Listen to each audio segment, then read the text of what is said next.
India had very extensive trade contacts with the rest of Asia and with Europe since ancient times.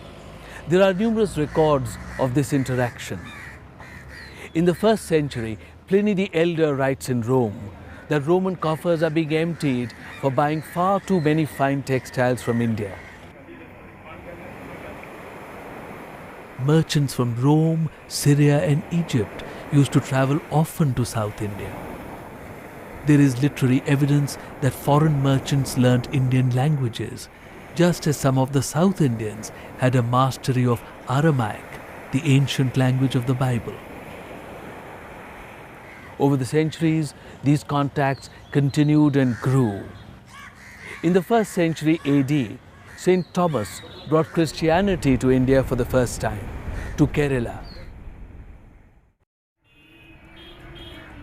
The St. Thom Cathedral Basilica derives its name from St. Thomas, who died on St. Thomas Mount in Chennai in 72 AD. He was buried in the nearby beach. The shrine of St. Thomas is built over his tomb. The crypt is said to still contain some of the remains of the saint.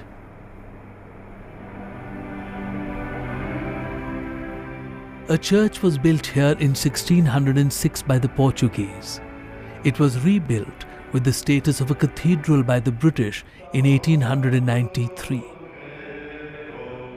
It was designed in neo-Gothic style, favoured by British architects in the late 19th century.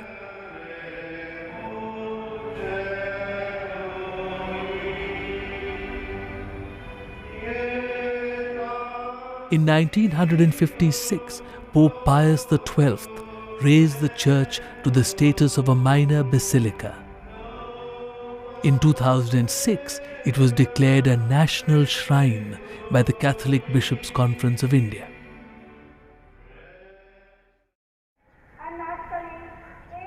The Church of Our Lady of Good Health, popularly called Our Lady of Velankani, is in the small town by that name on the shores of the Bay of Bengal. It is just over 200 kilometers south of Chennai and about 8 kilometers from Nagapattinam. Velankani was once an important port. Historical notes reveal that this area traded with Rome and Greece in ancient times. The town is famous for its shrine dedicated to Our Lady of Good Health. The Pope has declared Velankani to be a holy city. In the 17th century, a Portuguese merchant vessel sailing from Macau in China to Colombo was caught in a tempest in the Bay of Bengal. The sailors, then at the point of desolation, vowed to build a chapel in the name of the Virgin Mary wherever they could reach safety. The legend has it that the stormy sea became quiet and their ship reached the shore at Velankani on 8th September, the birthday of Mother Mary. Fulfilling their vow, the Portuguese sailors made a chapel at Velankani.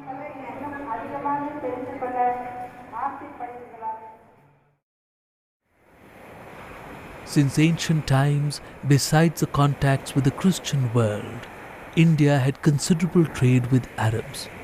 With the advent of Islam, Arab traders became the carriers of the new faith. Within the lifetime of the Prophet and soon after, several mosques were made on the west and east coasts of India. Kayalpatnam is an ancient town on the Tamirapirani River. It is about 1 kilometer from its mouth. The Kodal Karai Mosque was built here by Arab traders as early as Hijri 12 or 633 AD. It is the first mosque to be built in Tamil Nadu. Several other mosques were made at Kayalpatnam soon thereafter. Kutba Peria Palli or Beg Jamia Mosque was built by Muhammad Khilji and others in 843 AD.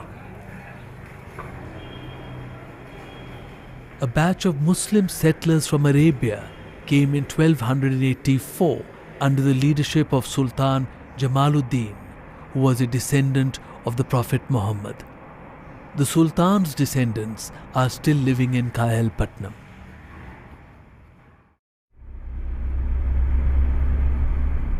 Nagaur is a small town along the shores of the Bay of Bengal, 4 kilometers north of Nagapattinam. It is an ancient town and was mentioned in early writings as a center of Islam in Tamil Nadu.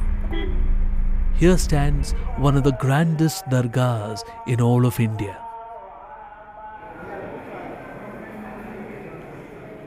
This is the revered tomb of Miran Sahib Abdul Qadir Shahul Hamid Badshah. It is one of the most popular pilgrimage centers for Muslims in Tamil Nadu.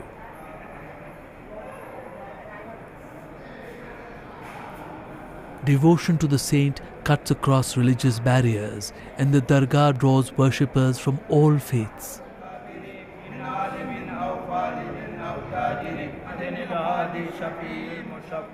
The beautiful dargah has several domed structures and lovely minarets. In front of the western gate, just outside the compound, is an impressive tower 131 feet tall. It is called Periya Minar.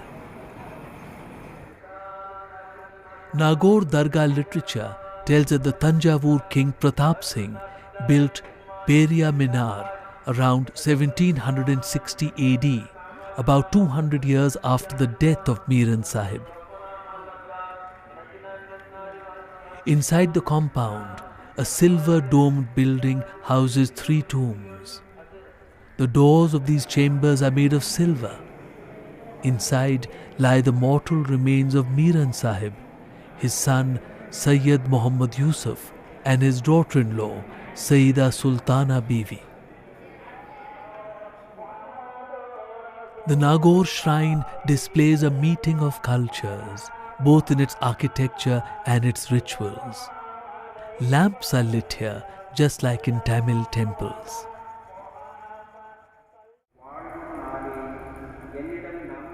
The south of India has historically been one of the most cosmopolitan lands of the world. With India's openness and tradition of the accepting of other cultures, both Christianity and Islam were welcomed here with open arms. We have in South India ancient traditions of both religions which flourish till today.